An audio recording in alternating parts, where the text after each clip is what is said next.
Dude, I made a video about this a few weeks ago, talking about how this is a fucking false flag. How can a fire created by a sailor destroy an entire ship?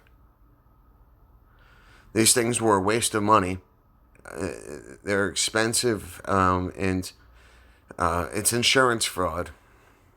And this guy is being a scapegoat, and well, they're not going to charge him. He was just freaking there to hold up the investigation, like deter the government in it, so they could actually decommission the ship. Because that's exactly what happened.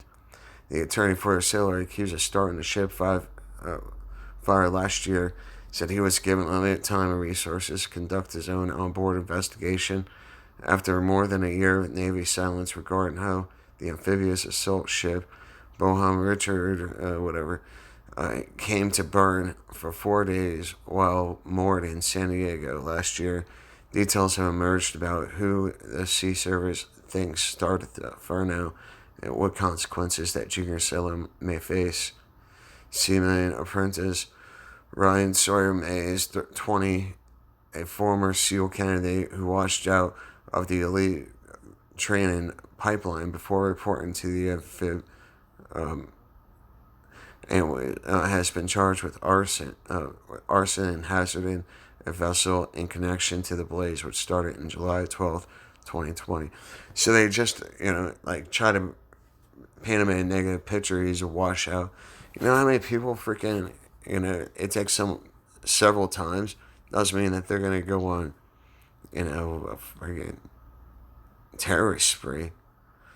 An affidavit filed in federal court last fall by investigators so they could search May's personal email was unsealed last week and identified the sailor while also revealing aspects of the Navy's case against him.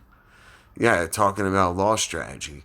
Nothing actually tied him to the crime other than he was in the wrong place at the wrong time. Foremost, or, he was the one that, he was set up. I mean, basically. He was an easy target. Foremost, among them, in the fact that Bonhomme Richard, the scene of the alleged crime, has been decommissioned and sold for scrap. Right? So he's Richard identified and a warrant. While much of the Navy's evidence implicating Mays has not been made public, attorneys say if May's defense team wasn't given enough time or resources to independently go over the crime scene, it could give the defense an open and file a motion to get the case tossed out. And I'm pretty certain that's what's going to happen. The Navy will just freaking taking control of the crime scene. They remove any evidence of a stronger fire, and that's basically insurance fraud.